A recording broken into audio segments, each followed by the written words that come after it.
मैं, एमा, भाग रही थी भीड़-भाड़ वाली सड़कों पर। ये शहर कभी सोता नहीं है और लगता है मैं भी नहीं। काम में ही मेरा सारा दिन निकल जाता है। मैं थक जाती हूँ और बस थोड़ी शांति चाहती हूँ।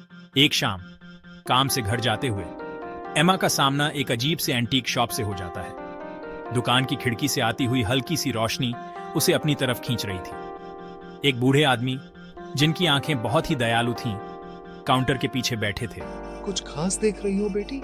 एमा समझ नहीं पा रही थी कि क्या जवाब दे। उसने बस अपने कंधे उचका दिए। कुछ ऐसा जो आपको आपके सिंपल दिनों की याद दिलाए शायद? उत्सुक होकर एमा ने हाँ में सर हिलाया। वो एक छोटी सी चमड़े की बनी हुई नोटबुक लेकर वापस आए, जिसके पन्ने समय के साथ पीले पड़ गए थे। ये मेरे दादाजी की थी। वो हमेशा कहते थे कि इसमें थोड़ा सा जादू है।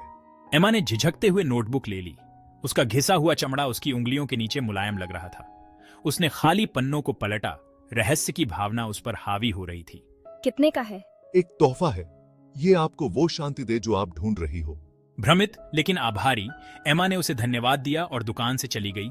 नोटबुक उसके बैग में सुरक्षित रखी हुई थी। उस रात जैसे ही वो बिस्तर पर लेटी, नोटबुक ने उसे अपनी तरफ आकर्षित किया। एमा ने उसके कवर पर लिखे हुए फीके से शिलालेख को ट्रेस किया, the book of second chances. अविश्वास की लहर उस पर छा गई।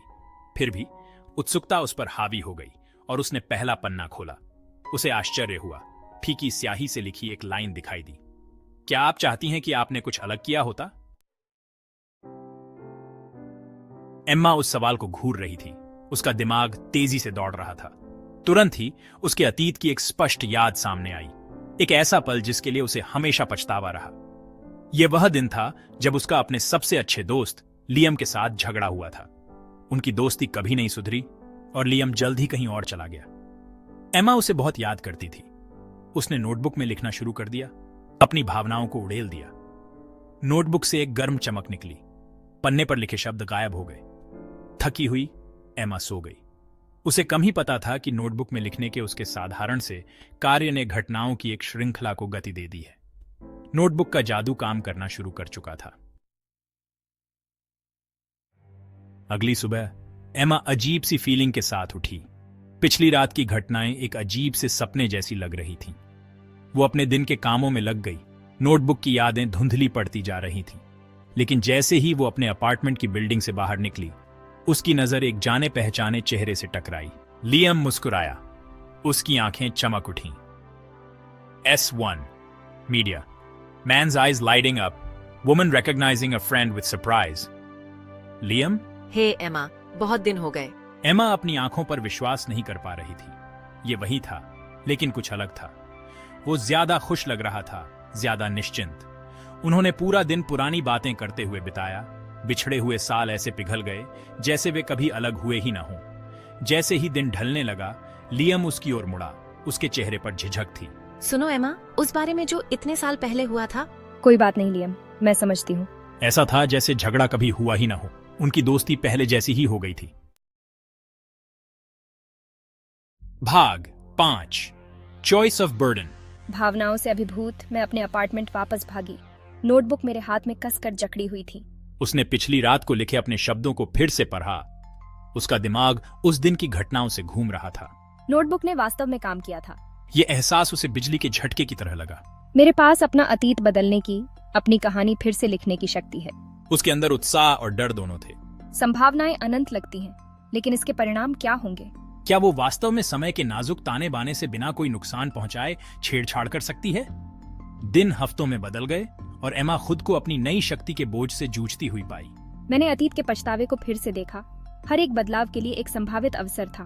प्रमोशन का एक चूका हुआ मौका, किसी प्रियजन को कही गई कोई लापरवाह बात, सब उसकी आंखों के सामने घूम गया। नोटबुक एक संपूर्ण जीवन का वादा करती है, एक ऐसा जीवन जो पछतावे से मुक्त हो। लेकिन क्या मैं यही चाहती हूँ? एक याद खास तौर पर उसे सताती थी। ये ईथन की याद थी, जो उससे दूर चला गया था।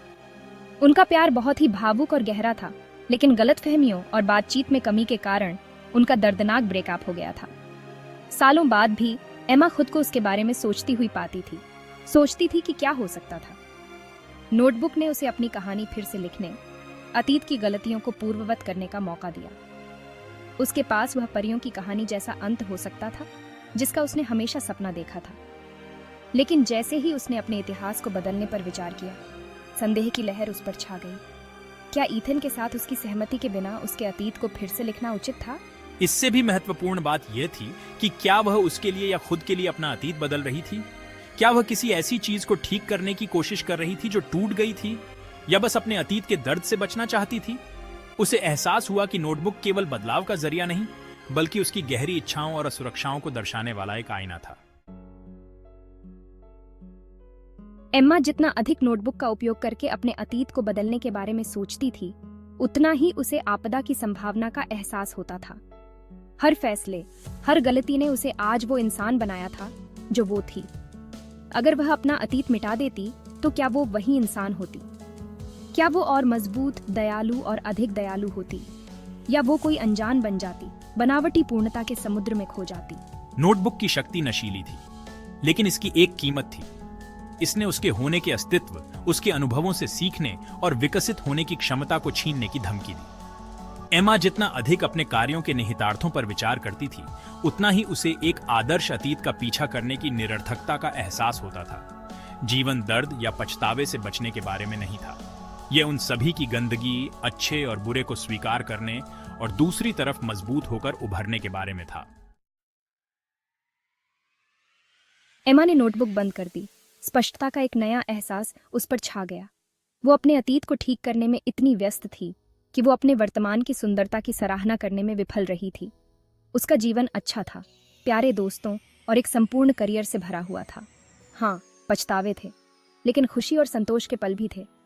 नोटबुक ने अपना उद्देश्य पूरा कर लिया था। इसने उसे अपने अतीत का सामना करने, अपनी गलतियों को स्वीकार करने और खुद को माफ करने के लिए मजबूर किया था। इसने उसे दिखाया था कि सच्ची खुशी उसके अतीत को मिटाने में नहीं, बल्कि यात्रा, खामियों और सब कुछ को अपनाने में है। एक गहरी सांस लेते हुए एमा ने एक फैसला किया।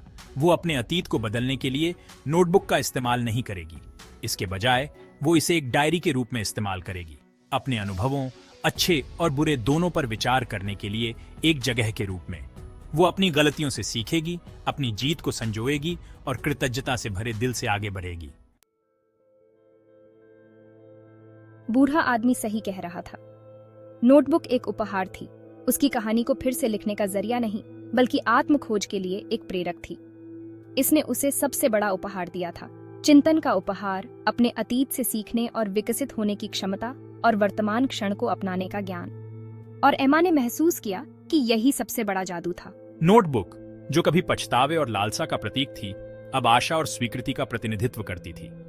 ये एक अनुस्मारक था कि जीवन एक यात्रा थी, मंजिल नहीं, और यह कि हर अनुभव, हर बातचीत ने उसे उस व्यक्ति के रूप में ढाला जो उसे बनना था।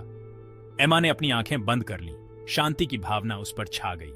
उसने खुद का जादू ढूंढ लिया था, अतीत को बदलने में नहीं, बल्कि वर्तमान को अपनाने और भविष्य की ओर आशा से भरे दिल से देखने में। उसकी खिड़की के बाहर शहर अभी भी जीवन के साथ हलचल रहा था, लेकिन लंबे समय में पहली बार एमा वास्तव में शांति महसूस